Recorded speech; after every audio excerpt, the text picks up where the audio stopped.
जय गुरु जी, शुक्राना गुरु जी। यह सत्संग खुशबू बंगिया जी का दिसंबर 2009 में उनके द्वारा किया गया था। 14 अगस्त एक तिथि है जो मैं कभी नहीं भूल सकती।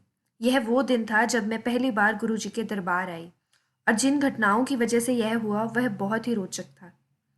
वह सावन का महीना था जो भगवान शिव से संबंधित होने के कारण पावन माना जाता है।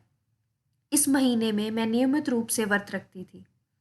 अगस्त 2008 में पहली बार हुआ जब मैंने व्रत नहीं रखा, इसलिए मैं चिंतित और डरी हुई थी और भगवान शिव से प्रार्थना कर रही थी कि मुझे क्षमा कर दे। थर्सडे की सुबह को मुझे सपना आया जिसमें माँ पार्वती ने मुझे दर्शन दिए और मुझे आश्वासन दिया कि शिवजी मुझसे नाराज नहीं हैं। लेकिन सपने में भी मैंने माँ पार्वती से शिवजी के दर्शन मांगे क्योंकि उसी से मैं संतुष्ट होती। तब शिवजी और हनुमान जी आए और मुझे उनके दर्शन का सौभाग्य प्राप्त हुआ। उस सुबह जब मैं उठी तो मैं बहुत खुश थी। मेरे दिन की शुरुआत उत्तम हुई थी। जब मैं अपनी ट्यूशन टीचर के पास गई तो उन्होंने मुझे गुरुजी की तस्वीर दिखाई और पहली बार मुझे गुरुजी के दर्शन का आशीर्वाद प्राप्त हुआ। मेरी टीचर ने मुझसे पूछा कि क्या उस शाम मैं उनके साथ गुरुजी के मंदिर जाना चाहूंगी। वह मुझसे बोली कि गुरुजी और शिवजी एक ही हैं और मैंने तुरंत हाँ कर दी। उसी शाम हम गुरुजी के दरबार में बैठे हुए थे। संगत से मुझे गुरुजी की कृपा और उनके द्वारा किए गए चमत्कारों के बारे में पता चला। गुरुजी से आने वाली सुगंध के बारे में भी मुझे पता चला और यह भी कि जब गुरुजी शारीरिक रूप में विद्यमान नहीं हैं तब भी उनकी सुगंध आती है। मंदिर में संगत से मुझे पता चला कि गुरुजी से की महासमाधि के बाद भी उन्हें उनकी सुगंध आती रहती थी। मंदिर में बैठे हुए मैंने गुरुजी से पूछा कि मैं कैसे उनकी सुगंध पहचानूं। मुझे गुरुजी के शारीरिक रूप में कभी दर्शन नहीं हुए थे और मंदिर में सुगंध फूलों की भी तो हो सकती थी, ऐसा मुझे लगता था। मैंने गुरुजी से विनती की कि किसी अनोखे ढंग से मुझे अपनी सुगंध का एहसास कराएं। गुरुजी ने मुझे इंतजार नहीं करवाया।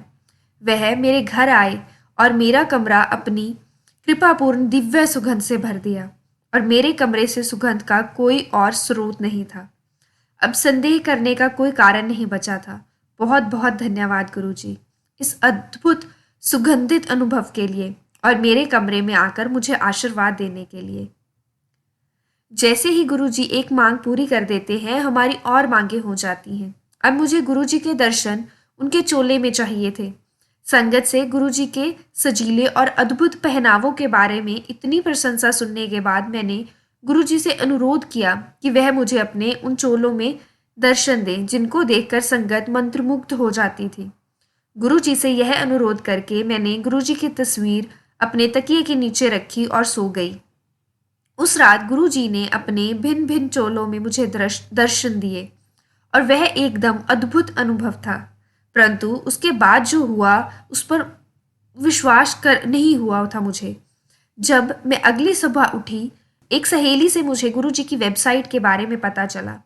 जब मैं gurumaharaj.com वेबसाइट पर गई और तस्वीरों के भाग में गई तो मैंने पाया कि वहां गुरुजी की उन्हीं चोलों में तस्वीरें थी जिनमें उन्होंने मुझे पिछली रात दर्शन दिए थे।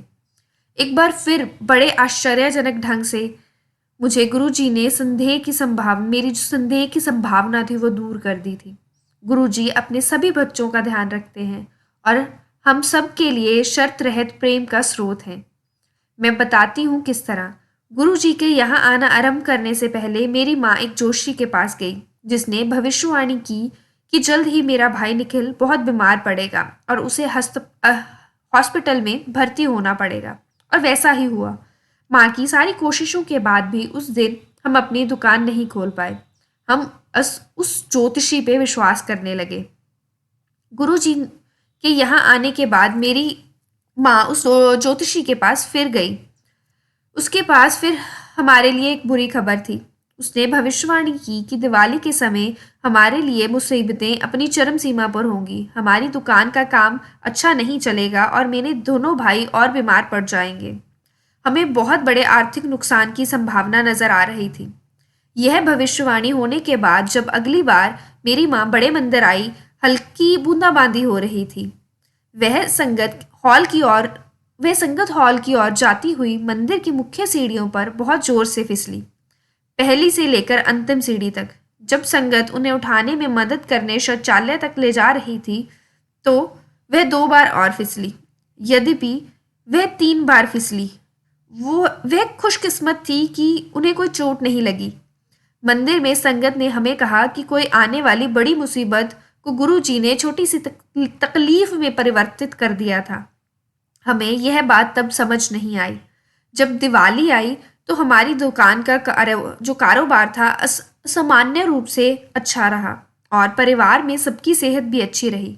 इस तरह 3 लोगों, मेरी माँ और 2 भाई की बीमारियों को गुरुजी ने मेरी माँ का मंदिर में 3 बार फिसलने में परिवर्तित कर दिया था। यह थी गुरुजी की महिमा। और गुरुजी हमेशा अपने जो भक्त हैं उनकी हमेशा रक्षा करते हैं। वो हमेशा कहते हैं कि जो भी आप पे कष्ट आने वाला है वो 90% मैं लूँगा और 10% आपको झेलना पड़ेगा। वैसे ही हुआ। मेरी माँ जो है वो मंदिर में 3 बार फिसली और जो वो ज्योतिषी ने भविष्यवाणी की थी जो कि पिछली बार सच हुई थी, इस बारी वो सच नहीं हुई। और हमें गुरुजी पे पूर्ण विश्वास हो गया कि गुरुजी हमारी हमेशा रक्षा करेंगे और हमेशा हमारे साथ हैं। जो भी गुरुजी को मानता है, गुरुजी अंग संग उनके सहाय होते हैं और हमेशा उनके परिवार की रक्षा करते हैं और उन्हें सब खुशियां प्राप्त होती हैं। जय गुरुजी, शुक्राना गुरुजी, लख लख शुक्राना गुरुजी।